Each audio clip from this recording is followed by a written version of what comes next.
Welcome back to V news.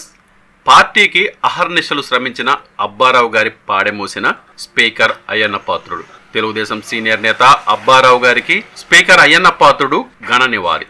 Telugu Desam party స్థాపితం కాలం నుండి party అభివృద్ధి కోసం అహర్నిశలు శ్రమించిన నేత శ్రీ లాలం అచ్చిరాజు అలియాస్ అబ్బారావు గారి అంత్యక్రియల కార్యక్రమంలో గౌరవ స్పీకర్ చింతకాల అయ్యన్న పాత్రుడు గారు, వారి సతీమణి కౌన్సిలర్ పద్మావతి గారు, టీడీపీ రాష్ట్ర ప్రధాన కార్యదర్శి చింతకాల విజయ్ గారు, కౌన్సిలర్ చింతకాల రాజేష్ గారు పాల్గొన్నారు. స్పీకర్ అయ్యన్న పాత్రుడు గారు స్వర్గీయ అబ్బారావు గారి పార్థివ దేహానికి పూలమాల వేసి నివాళులర్పించారు. అనంతరం తెలుగుదేశం పార్టీ జెండాతో కప్పి గౌరవం తెలిపారు. వారి కుటుంబ సభ్యులను పరామర్శించి ప్రగాఢ సానుభూతిని వ్యక్తం చేశారు. అనంతరం శ్మశాన వాటిక వరకు అంతిమయాత్రలో పాల్గొని పాడెమోశారు. ఈ సందర్భంగా గౌరవ స్పీకర్ అయ్యన్న పాత్రుడు గారు మాట్లాడుతూ, అబ్బారావు గారి పార్టీ సీనియర్ నేతగా, మాజీ మార్కెట్ కమిటీ చైర్మన్ గా, నాతవరం మండలం మాజీ టీడీపీ అధ్యక్షుడిగా పార్టీ అభివృద్ధికి విశేష సేవలు అందించారని ప్రశంసించారు. పార్టీ స్థాపిత కాలం నుండి నిరంతరం శ్రమించి పట్టుదల, మృదు స్వభావం, నిబద్ధతతో ఆదర్శంగా నిలిచిన అబ్బారావు గారు పార్టీకి చిరస్మరణీయంగా మిగిలిపోతారని చెప్పారు. ఆయన మృతి పార్టీకి తీరని లోటని పేర్కొంటూ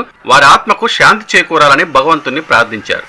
కుటుంబ సభ్యులకు ప్రగాఢ సానుభూతిని తెలిపారు.